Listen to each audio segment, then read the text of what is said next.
Hi everyone, this is Darren here, and in this particular video, I'm going to talk about once you have thought about different ways and techniques to craft the content for your planned response, how do you structure that? Clarity is very important as well. So here, I want to share with you two key structures which you can employ. The first one is called the PEEL approach. What exactly is PEEL? P stands for point, which is one sentence sums up what your whole argument or what your whole paragraph is talking about. For example, students should be allowed to bring mobile phones to school because it allows them to contact their parents to make last-minute changes or last-minute transport arrangements. Full stop. Tells audience members exactly what that paragraph is about. Next, letter E. Explain. Explain that particular point. For instance, we now see that there's perhaps teachers on sick leave, on medical leave. Sometimes there may be last-minute cancellation for the remedial lessons or CCAs, and students need to contact their parents. And phones nowadays, they don't necessarily need to get a first-hand phone. They can get a second-hand phone, fewer public telephone booths. All these factors add together. Hey, it's going to be very effective for them to have a phone. Sometimes it's going to be WhatsApp group chat as well. They'll be able to communicate with their teachers, and also it makes a lot of sense for them to have a phone. And then you can describe and elaborate a little bit more.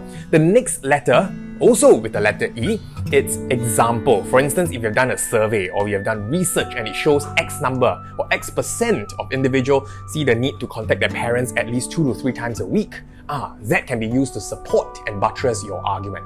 And the last letter L, L stands for link. It's a summary and you show how it all ties up together. Because we see the need and there's the frequencies there to require students to contact their parents to make changes for transport arrangements or to keep them updated of their movement in school, we should allow students to bring mobile phones to school. Yeah, so that's the link. You can use PEL. The other structure which you can consider is called IRAC. I-R-A-C.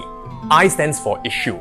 Now, what exactly is the issue here? The issue here is whether or not students are doing enough to protect the environment. R is the rule, R can be the principle, R can be the ethical code. So what do you think should be the rule, right? Then A is the application. How do you apply that to the video that you have just seen? How do you apply that to the current situation that we're experiencing? And C stands for conclusion. How do you conclude at the end of the day? Should there be a call for action to get everyone to reduce, refuse, reuse, recycle more? These are things that you can consider using the IRAC approach. So with these structures, it helps you to be able to put together your content and your thoughts in an effective and organized manner so that when you say it, it's easy for the audience members to understand. I wish you all the best.